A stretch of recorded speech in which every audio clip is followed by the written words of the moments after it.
Hello, second year. Now, diffraction of light due to a single slit. Single slit से diffraction pattern कैसा आता है? If a slit is held parallel to filament of a lighted lamp, we observe a central bright band having on both sides narrower alternately dark and bright bands of decreasing intensity. This is the diffraction pattern of narrow slit. अगर हम कोई slit रखें एक filament के lighted lamp के filament के parallel, तो मुझे मिलता है एक सेंट्रल ब्राइट बैंड. ये देखिए, ये सेंट्रल ब्राइट बैंड है having on both sides narrower alternately dark and bright band. अब आप देखिए, ये सेंट्रल ब्राइट बैंड है, इसके बाद ये पहला डार्क बैंड है, फिर ब्राइट बैंड है, फिर डार्क एंड सो ऑन. उसी तरह से साइड में भी bright dark bright dark bright dark and so on. तो इसी को हम कहते हैं diffraction pattern. Remember, having on both side narrower alternately dark and bright bands of decreasing intensity. Come intensity के ये बैंड्स आपको मिलते हैं. इसी कहते हैं diffraction pattern of slit. फाइनर the slit, broader is the diffraction pattern and the wider is the central band. ये ध्यान रखिए, स्लिट जितनी पतली से पतली होगी, broader is the diffraction pattern, उतना ही चौड़े से चौड़ा होगा diffraction pattern. And the central band will also be very wide. If light were transmitted strictly in a straight line, then the image of the slit would have been a straight line, fine bright line. अगर light straight line में चल रही होती तो मुझे image के नाम पर क्या मिलता, एक फाइन ब्राइट लाइन मिलती. The formation of diffraction pattern indicates that when light passes through the slit, it bends at the edges of the slit. चूंकि diffraction pattern मिल रहा है, इसका मतलब हुआ कि लाइट जो है किनारों पर, स्लिट के किनारों पर मुड़ जाती है. एक बार फिर से, अगर लाइट स्ट्रेट लाइन में चल रही होती तो इमेज के नाम पर हमको एक फाइन ब्राइट लाइन मिलती. लेकिन चूंकि ये डिफ्रैक्शन पैटर्न हमको मिल रहा है, तो इसका मतलब है लाइट जरूर स्लिट के किनारों से मुड़ जाती है. और ये जो मुड़ जाना, किनारों पर मुड़ जाना, आप जानते हो, उसी को कहते हैं diffraction. Now the occurrence of diffraction depends upon the width of the slit. ये मेन चीज है, जो डिफ्रैक्शन है डिपेंड करता है स्लिट की चौड़ाई क्या है, विड्थ क्या है. If the width of the slit is of the order of the wavelength of light, only then the diffraction is strong.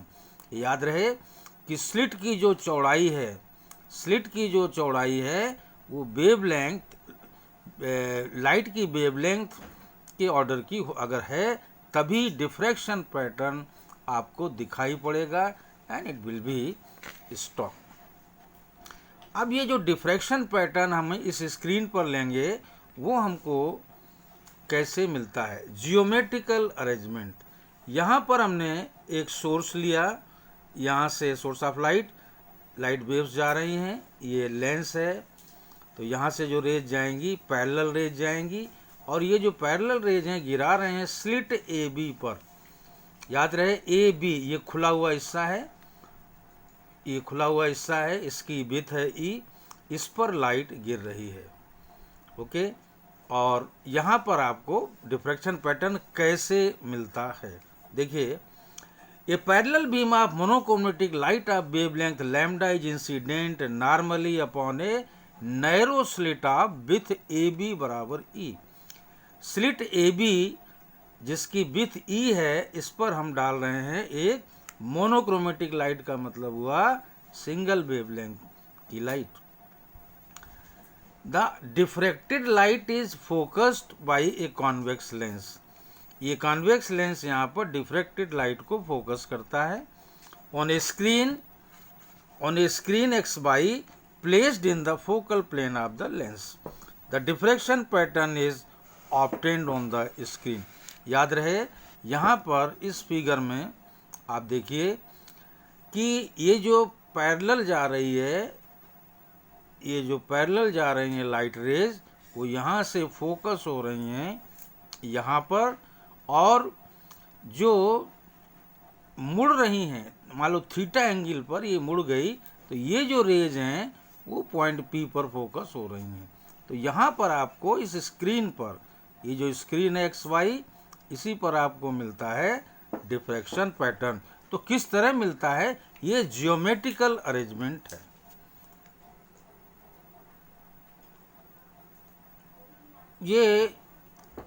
ये जो हमें डिफ्रैक्शन पैटर्न मिलता है स्क्रीन पर, वो उसको एक्सप्लेन करना है कैसा होता है। तो explanation of this diffraction pattern, देखिए एक रफ फिगर बना लिया। पिछला वाला फिगर देखिए, AB स्लिट की विड्थ है E, और यहाँ पर ये पैरेलल रेज जो गई यहाँ फोकस हो रही हैं, थीटा एंगल पर जो डिफ्रैक्ट हुई वो यहाँ पर फोकस हो रही हैं। यहाँ मिलता है डिफ्रैक्शन पैटर्न। चलिए इसको पढ़ते हैं। Suppose that slit with AB is made up of a large number of parts, से 2n। मान लो स्लिट विथ 2n हिस्सों से मिलकर के बनी है। According to Huygens principle, each part is a source of secondary wavelets. हर पार्ट जो है सोर्स ऑफ सेकेंडरी वेवलेट्स होगा। And all wavelets originating from these parts are in the same phase. सभी वेवलेट्स सेम फेस में होंगी। Those wavelets which proceed in the same direction as the incident light are focused at a point O. सभी wavelets जो same direction में जा रही हैं, parallel direction में जा रही हैं, पॉइंट O पर फोकस होंगी। Since all of them are in phase, सभी फेस में है, they reinforce one another and produce a central bright band at O. Point O पर ये सेंट्रल ब्राइट बैंड बनाएंगी, because all the wavelets are in the same phase. तो यहाँ पर point O पर बनेगा, they reinforce one another and produce a central bright band at O, and this band is called the principal maximum. याद रहे point O पर जो बनेगा प्रिंसिपल मैक्सिमम, और याद रहे most of the light is concentrated in the principal maximum. बहुत सारी लाइट इसी में होती है प्रिंसिपल मैक्सिमम में। नाउ ये जो थीटा एंगल पर डिफ्रेक्ट हुई हैं लाइट वेव्स, वो पॉइंट P पर फोकस होंगी। The wavelets diffracted through an angle theta are focused at point P, and these wavelets start from the various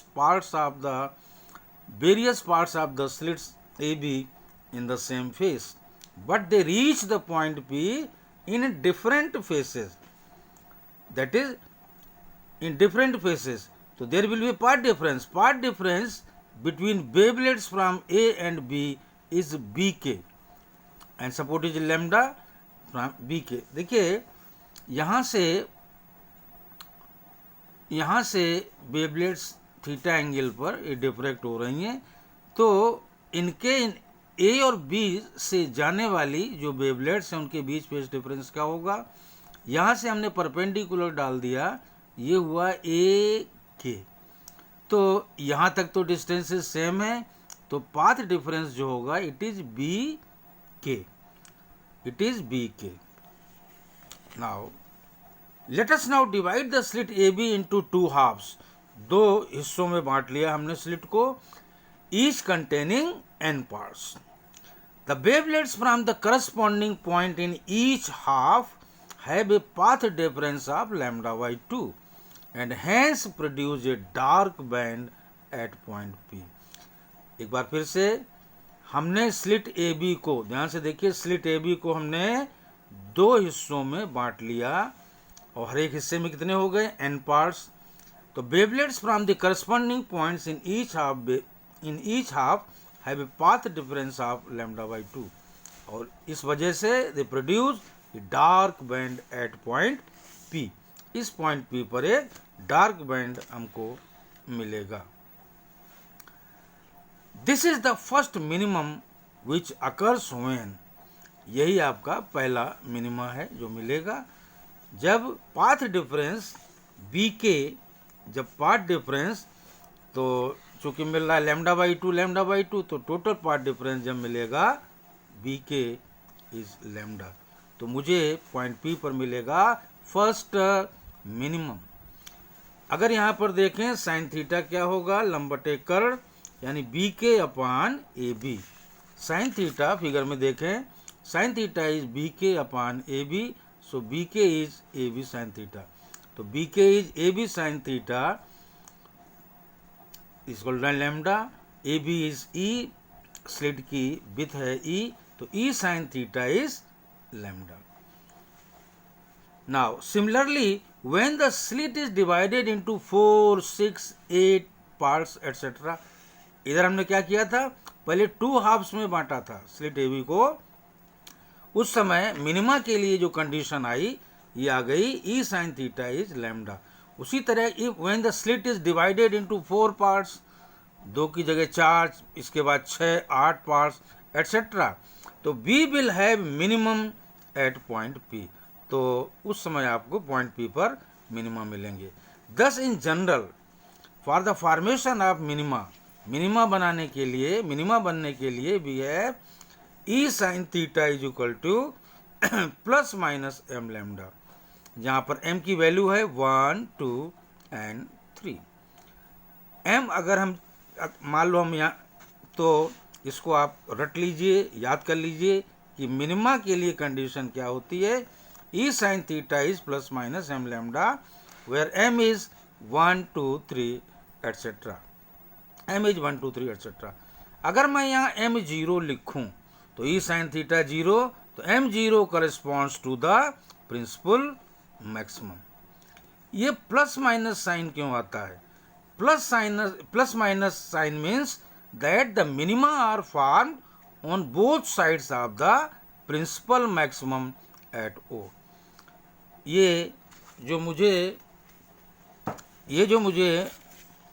plus minus sign का मतलब है वो यही है कि दोनों तरफ हमको मिनिमा मिलते हैं।